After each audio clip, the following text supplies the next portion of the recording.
Segunda parte, el modelo. En esos días se levantó María y fue deprisa a una ciudad en la región montañosa de Judá. Entró en casa de Zacarías y saludó a Elizabeth. Aconteció que, cuando Elizabeth oyó el saludo de María, la criatura saltó en su vientre. Y Elizabeth fue llena del Espíritu Santo, y exclamó a gran voz y dijo: Bendita tú eres entre las mujeres, y bendito es el fruto de tu vientre. ¿De dónde se me acontece esto, que la madre de mi Señor venga a mí? Porque he aquí, cuando llegó a mis oídos la voz de tu saludo, la criatura saltó de alegría en mi vientre. Bienaventurada la que creyó, porque se cumplirá lo que le ha sido dicho de parte del Señor. Y María dijo: Engrandece mi alma al Señor, y mi espíritu se alegra en Dios mi Salvador, porque ha mirado la bajeza de su sierva. He aquí, pues desde ahora me tendrán por bienaventurada todas las naciones, porque el Poderoso ha hecho grandes cosas conmigo. Su nombre es santo, y su misericordia es de generación en generación, para que con los que le temen. Hizo proeza con su brazo, esparció a los soberbios en el pensamiento de sus corazones, quitó a los poderosos de sus tronos y levantó a los humildes. A los hambrientos sació de bienes, y a los ricos los despidió vacíos. Ayudó a Israel su siervo, para acordarse de la misericordia, tal como habló a nuestros padres, a Abraham y a su descendencia para siempre. Lucas capítulo 1 versículos del 39 hasta el 55. La historia de Karen. En 1977 estaba pasando por un momento muy difícil en mi vida. Acababa de perder un bebé al final del embarazo, al mismo tiempo que mi esposo enfrentaba una seria enfermedad que amenazaba su carrera, su ministerio y hasta su vida. Así que yo estaba más que lista para recibir ánimos. En la buena providencia de Dios, nos cambiamos a una pequeña iglesia de sana doctrina muy unida, donde me convertí literalmente en una esponja porque absorbí como nunca la palabra de Dios. Aunque nadie en nuestra nueva iglesia me hizo sentir nada más que parte del cuerpo, conforme crecía en el conocimiento del Señor, también crecía en el conocimiento de lo mucho que me quedaba por delante. Mis padres vivían a miles de kilómetros y yo necesitaba desesperadamente que alguien me enseñara cosas que hubiera querido que me enseñara mi propia madre. Cómo estudiar la Biblia, cómo ser una mejor esposa y algún día madre cristiana, cómo estar tranquila, cómo ser más organizada, cómo administrar el hogar, o bien cómo ser una dama. Deseaba una escuela de buenos modales espirituales que me enseñara a hacer que la elegancia, el porte y la belleza brotara de mi espíritu. No quería que nadie le impidiera a Dios usarme como su vasija. Poco tiempo después vi a una mujer que parecía poseer esos atributos que tanto deseaba yo en mi propia vida. Oré para pedirle a Linda que me ayudara a saber lo que ella sabía y a hacer lo que ella hacía. pero no sabía exactamente cómo describir lo que yo quería que ella me enseñara. Un día, después de salir de la iglesia, con palabras titubeantes, simplemente dejé escapar que quería que me enseñara a ser como ella. Después de dudarlo un poco, debido a su modestia y por la sorpresa, seguramente se dio cuenta de que yo iba en serio. Siempre la voy a amar porque reaccionó de manera tan positiva. Me invitó a unirme con ella una vez a la semana en su casa y durante nuestras primeras reuniones determinamos lo que queríamos lograr, comenzando por Tito II. A partir del ejercicio de diferentes disciplinas, como momentos de reflexión, oración, memorización de escritura y sumisión piadosa, dividíamos cada sesión en tiempo para la oración y el estudio, pero sobre todo para las muchas preguntas que yo tenía para ella. Linda también me recomendó un par de libros para leer, entre ellos Secreto de una mujer hermosa, de Anne Orlund. Con todo, Linda no era la clase de mujer de Tito II, que se limitaría a programarme en su agenda para después tratarme como un proyecto. Ella sabía que yo necesitaba verla en acción para seguir su ejemplo y ser parte de su vida. Ella y su esposo Ted nos solían invitar a mi esposo y a mí a cenar, y sus platillos, sencillos pero nutritivos y servidos con elegancia, me sirvieron de inspiración. Me fijaba en cómo criaba a sus 2 hijas y cómo recibía a su esposo al final del día. Yo no tenía ni idea de qué gran parte de esto estaba siendo orquestado para beneficiarme a mí, porque en ese momento solo parecía que estábamos entablando una amistad, lo cual era cierto. Pero al recordarlo, puedo ver los indicios de la cuidadosa atención de Lisa. En realidad, solo nos reuníamos en forma regular durante un par de meses, pero conforme fue pasando el tiempo, Linda comenzó a invitarme a reuniones evangelísticas para tomar café en su casa, a un estudio bíblico con sus vecinas, o simplemente me visitaba y tomábamos juntas una taza de té. Mis ojos seguían cada uno de sus movimientos, desde la manera en que saludaba a sus invitados o arreglaba el mobiliario, hasta cómo desempacaba sus compras y oraba fervientemente por las almas perdidas. Aunque ahora nos separamos muchos kilómetros y años, todavía recuerdo a Linda con agradecimiento y respeto, pues de alguna manera, en mi deseo juvenil de parecerme a ella, me ayudó a descubrir cómo ser más como él. Karen Grant, Franklin, Tennessee. Una relación edificante. En esos días se levantó María y fue deprisa a una ciudad en la región montañosa de Judá. Entró en casa de Zacarías y saludó a Elizabeth.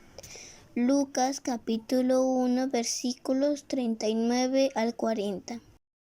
Examinemos de nuevo nuestra definición de maternidad espiritual. Cuando una mujer de fe y madurez espiritual entabla una relación edificante con una mujer más joven para alentarla y prepararla a fin de que vivan para la gloria de Dios. María y Elizabeth ilustran nuestra definición de maternidad espiritual y sirven como ejemplo del mandato de Tito. No conocemos la condición emocional de María cuando llegó a la puerta de Elizabeth, pero lo que sí sabemos es que nada más estar en la presencia de ésta se produjo el Magnificat de María, que ha dado gloria a Dios y ha sido de bendición a su pueblo durante siglos. María se sintió alentada y preparada para dar gloria a Dios. Si examinamos lo que pasó entre estas mujeres, podemos ver que la definición de maternidad espiritual comienza con el establecimiento de una relación. Es imposible que la maternidad espiritual se dé sin una relación, pero no puede ser una relación cualquiera.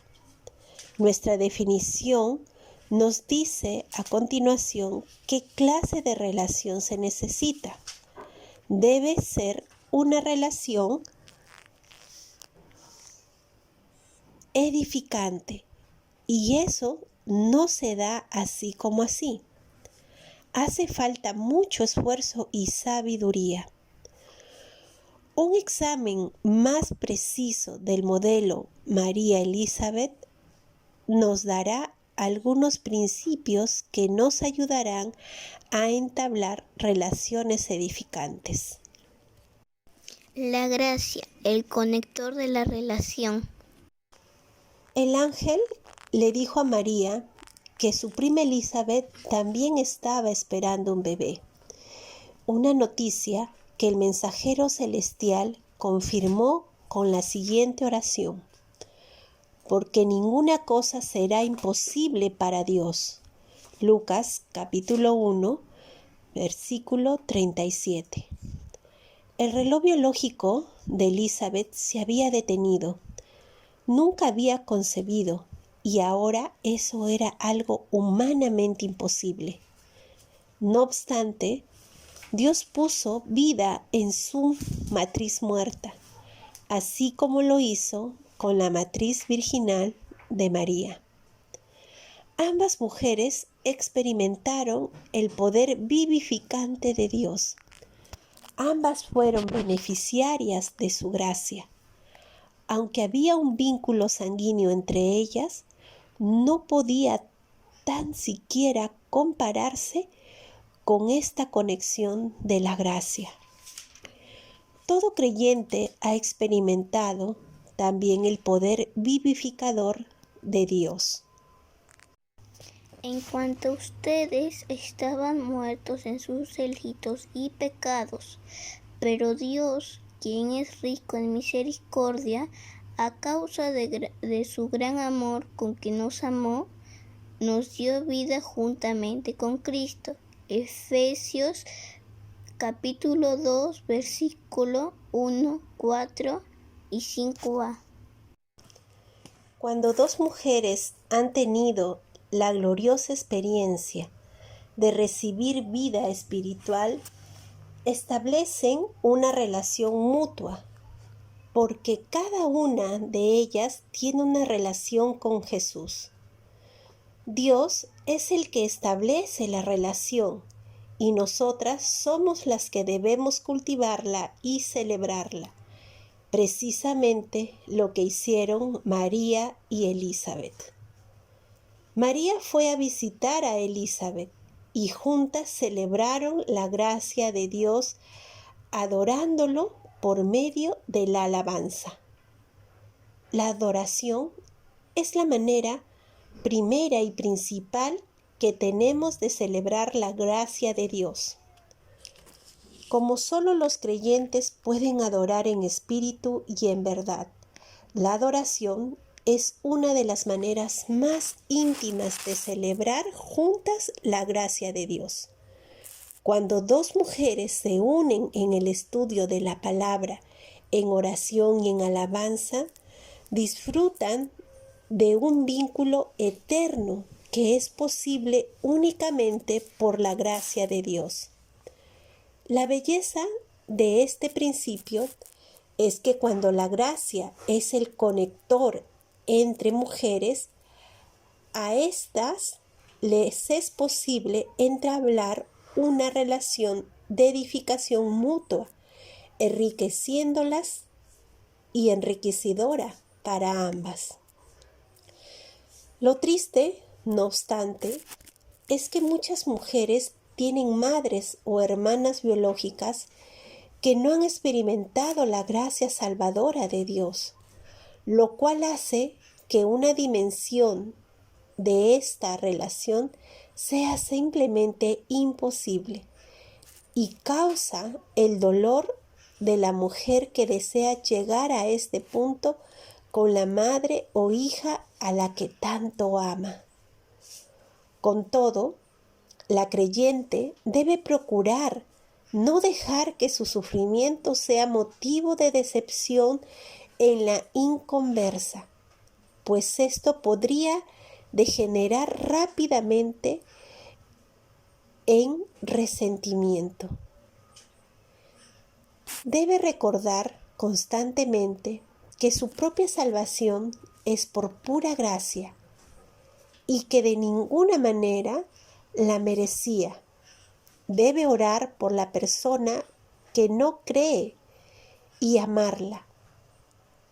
Debe pedir en oración paciencia para comprender que las limitaciones de su familiar son las limitaciones de la inercia espiritual y que solo Dios puede crear vida espiritual. Todo esto nos sirve de consuelo porque hay un Dios de gracia.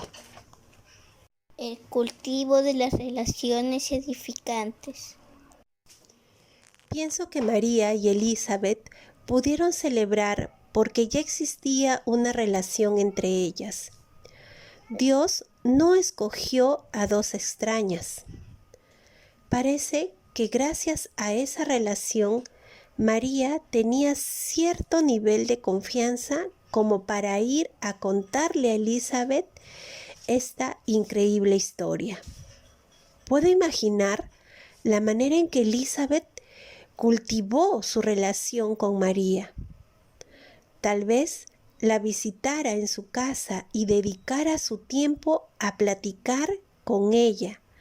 Quizás le escribiera notas de ánimo. Puede que elogiara cualidades sobresalientes en el carácter de María, de las que nadie más se hubiera dado cuenta. Independientemente de lo que hiciera, parece que María consideraba el hogar de Elizabeth como un lugar seguro. Pero lo más notable es que la mujer joven acudió a la mujer mayor. Una madre espiritual está dispuesta a cultivar una relación con una mujer más joven y a pasar tiempo con ella dedicada a tareas en apariencia triviales. Enseñarle a hacer pan, desayunar juntas para discutir cuestiones de trabajo, cuidar a sus hijos para que pueda salir con su esposo, salir a comer juntas, lo cual propicia que las mujeres jóvenes comparta su historia con la mayor. Las mujeres jóvenes, sin embargo, también pueden seguir el ejemplo de María y buscar a una mujer mayor que muestre evidencia de la gracia de Dios en su vida, con la intención de pedirle su ayuda a fin de vivir para la gloria de Dios. Las mujeres mayores suelen estar dispuestas, pero sienten que acercarse a una mujer joven sería algo demasiado atrevido. La mujer mayor puede cultivar la relación, pero la joven necesita tomar la iniciativa. La diferencia de edad, un elemento enriquecedor. Estas mujeres eran de dos generaciones distintas. pero superaron esa brecha por la gracia de Dios, quien eligió deliberadamente a una mujer joven y a una mujer mayor para dos misiones singulares. Una de ellas sería la madre del Mesías y la otra sería la madre de su precursor. Dios hizo partícipe a cada una de ellas de la tarea que había encomendado a la otra, pues al parecer quería que María tuviera el apoyo y el ánimo de una mujer mayor, algo que por supuesto es congruente con el mandato que nos da en Tito. Esto me hace pensar en la madre biológica de María. ¿No podría ella haber provisto la edificación que María necesitaba por parte de una mujer mayor? La Escritura no nos dice nada acerca de su madre, pero puedo imaginar al menos tres posibilidades. No estaba viva, pero no se creía la historia de María. Estaba viva, creía a María y la apoyaba, por eso la animó a visitar a Elizabeth. Quería que su hija pudiera recurrir a la sabiduría y la edificación de otra mujer, además de sí misma. Me gusta la tercera posibilidad. Sería lo ideal. Las madres deberían animar a sus hijas adultas a cultivar relaciones con cuantas mujeres mayores les sea posible. No importa que tan sólida sea la relación con nuestras hijas biológicas, sus vidas serán más ricas si son edificadas además por otras mujeres.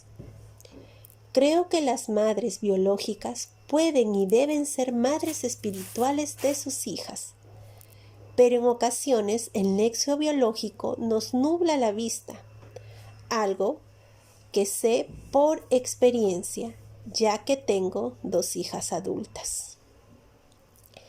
Conforme mis hijas se iban haciendo mayores, tuve que esforzarme por redefinir nuestras relaciones y asumir el papel de madre espiritual. Hablamos mucho acerca de esto y casi todo el tiempo logramos hacerlo bien. Normalmente puedo ser objetiva y motivarlas a actuar de manera bíblica, incluso en circunstancias difíciles. Pero en ocasiones me quedo corta de vista en lo que respecta a mis hijas. Por ejemplo, hace poco, Catherine, mi hija mayor, tuvo problemas en una relación y en lugar de animarla a ser humilde, gentil y compasiva, debo admitir que obvié su egoísmo y estuve de acuerdo con ella en que no la habían tratado bien. Más tarde, le llamó por teléfono Joan, su madre espiritual y compañera de oración. Y esta sabia mujer la animó a mostrar las virtudes cristianas que la situación exigía. Esa noche yo sentí la convicción de mi error al no haber motivado a Catherine a obedecer independientemente de las circunstancias. Así que a la mañana siguiente le llamé para confesar mi equivocación y pedirle perdón. Cuando me comentó su conversación con Joanne, di gracias a Dios por esa otra mujer mayor en la vida de mi hija, que no tenía los mismos puntos ciegos que me suelen afligir a mí. Debo admitir que Catherine entendió muy bien mis limitaciones. Mamá, cuando Hunter está jugando con un amiguito y veo que le quitan el juguete de la mano, aunque sé que está mal, algo en mi interior desea permitirle que tenga todo lo que se le antoje y por eso no quiero que devuelva el juguete, me comentó. Entiendo lo difícil que debe ser para ti tratar de ver las cosas de manera objetiva, pero algunas veces el amor de madre nos lleva por ese camino.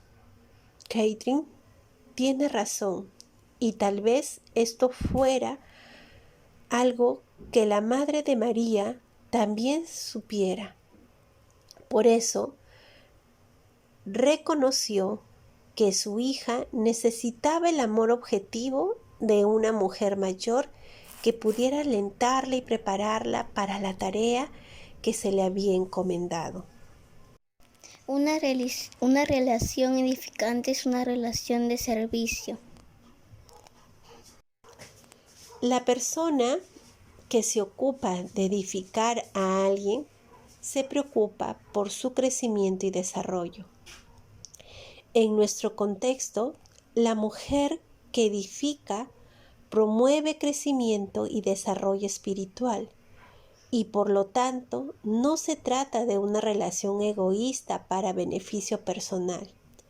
La edificación implica servicio, lo cual nos lleva de nuevo a la gracia, pues debido a nuestra naturaleza pecaminosa somos incapaces de vivir de otra manera que no sea con egoísmo y separados de la gracia.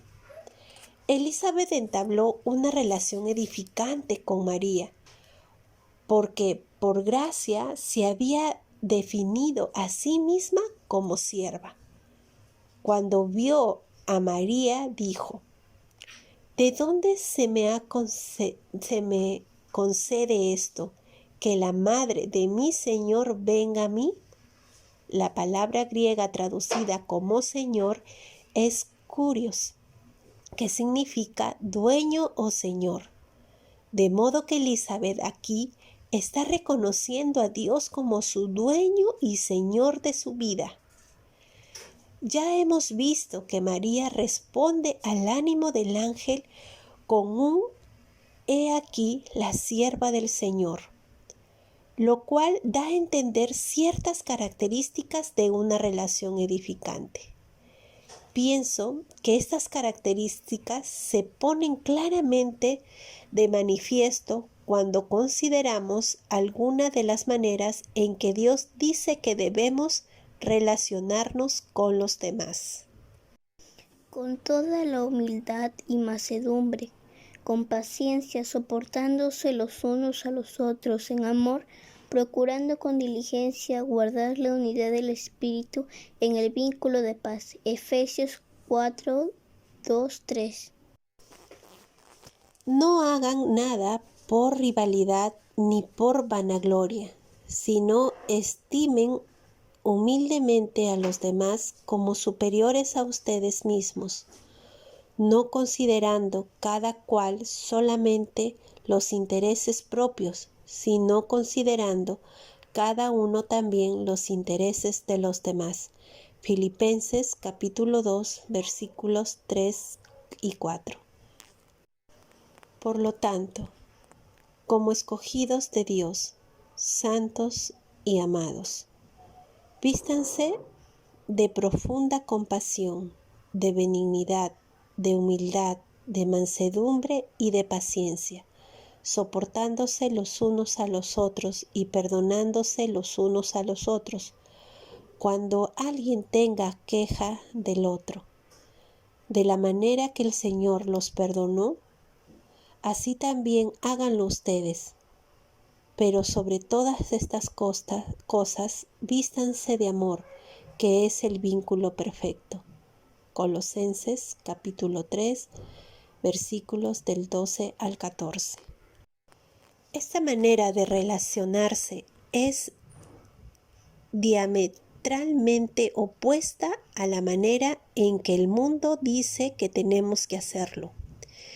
Este desarrollo de la gracia de Dios en nosotras se demuestra en las relaciones, pues es grato y correcto. He aquí cuán bueno y cuán agradable es que los hermanos y las hermanas habiten juntos en armonía.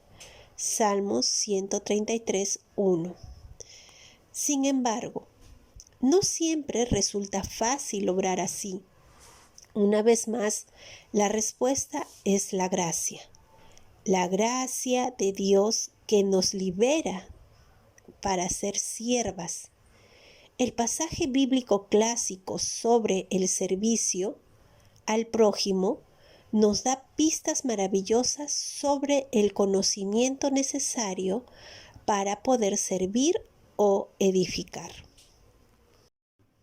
Antes de la fiesta de la Pascua, sabiendo Jesús que había llegado su hora para pasar de este mundo al Padre, como había amado a los suyos que estaban en el mundo, los amó hasta el fin. Durante la cena, como el diablo ya había puesto en el corazón de Judas, hijo de Simón Iscariote, que lo entregara, y sabiendo Jesús que el Padre había puesto todas las cosas en sus manos, y que él había salido de Dios y a Dios iba, se levantó de la cena, se quitó el manto, y tomando una toalla se ciñó con ella. Luego echó agua en una vasija y comenzó a lavar los pies de los discípulos y a secarlos con la toalla con que estaba ceñido. Así que, después de haberles lavado los pies, tomó su manto, se volvió a sentar en la mesa y les dijo: ¿Entienden lo que les he hecho?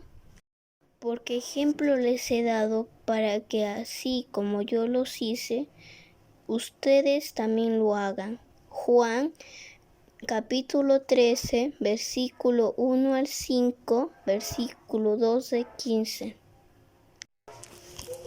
Una mujer que tiene problemas de autoimagen está tan esclavizada que no puede servir ni edificar. El único antídoto adecuado para estos problemas es un conocimiento bíblico de nosotras mismas. En este pasaje vemos que Jesús sabía 4 cosas acerca de sí mismo. Sabía que su hora había llegado. Sabía el resultado. El Padre le había dado todas las cosas en las manos. Sabía de dónde había venido y sabía a dónde iba. Se quitó el manto y comenzó a lavar los pies de los discípulos. A partir de este conocimiento de sí mismo, se quitó de encima todas esas cosas que le estorbaban y sirvió a sus discípulos. Y nos pide a nosotros que hagamos lo mismo. La gloriosa verdad es que podemos tener ese mismo conocimiento sobre nosotras mismas que nos librará de todo lo que nos impide servir o edificar. Sabemos que ha llegado nuestra hora. De uno solo ha hecho toda raza de los hombres, para que habiten sobre toda la faz de la tierra. Él ha determinado de antemano el orden de los tiempos y los límites de su habitación. Hechos 17:26. Asombroso. Nuestro Dios soberano planeó el tiempo preciso en la historia y el lugar exacto en el planeta en el que viviremos, además de diseñar las circunstancias exactas por las que pasaríamos en todo momento. Este es el lugar, el tiempo y la situación que Dios quiere que yo use para su gloria. Esto es algo tan emocionante como liberador. Si vemos la vida desde la perspectiva de fe, desaparecen los obstáculos de la autocompasión y el hastío. Sabemos cuál va a ser el resultado. Y sabemos que Dios hace que todas las cosas ayuden para el bien a los que lo aman, esto es, a los que son llamados conforme a su propósito. Sabemos que los que antes conoció también los predestinó para que fuesen hechos conforme a la imagen de su Hijo, a fin que Él sea el primogénito entre muchos hermanos. Romanos capítulo 8, versículo 28-29. Dado que todas las cosas están sometidas a Él, Dios tiene el control del resultado. Puede que no entendamos cómo hará para que todo obre para nuestro bien, pero sabemos que lo hará. Usará absolutamente todo para conformarnos a la imagen de Jesús. Y eso es el bien supremo. Este conocimiento nos libra de los obstáculos del miedo. Sabemos de dónde hemos venido. Asimismo, nos escogió en Él desde antes de la fundación del mundo, para que fuéramos santos y sin mancha delante de Él. En amor nos predestinó por medio de Jesucristo para adopción como hijos suyos, según el beneplácito de su voluntad. Efesios capítulo 1, versículo 4-5. ¡Qué raíces tan tremendas! Nuestro linaje familiar se remonta hasta la eternidad. Pertenecemos a la familia de Dios. Este conocimiento nos da un sentido de identidad y pertenencia, además de eliminar los obstáculos de la inseguridad y la soledad. Sabemos a dónde vamos. No se turbe vuestro corazón. Creéis en Dios, creed también en mí. En la casa de mi Padre muchas moradas hay. Si así no fuera, yo os lo hubiera dicho. Voy pues a preparar lugar para vosotros. Y si me fuere y os prepare lugar, vendré otra vez y os tomaré a mí mismo, para que donde yo estoy, vosotros también estéis.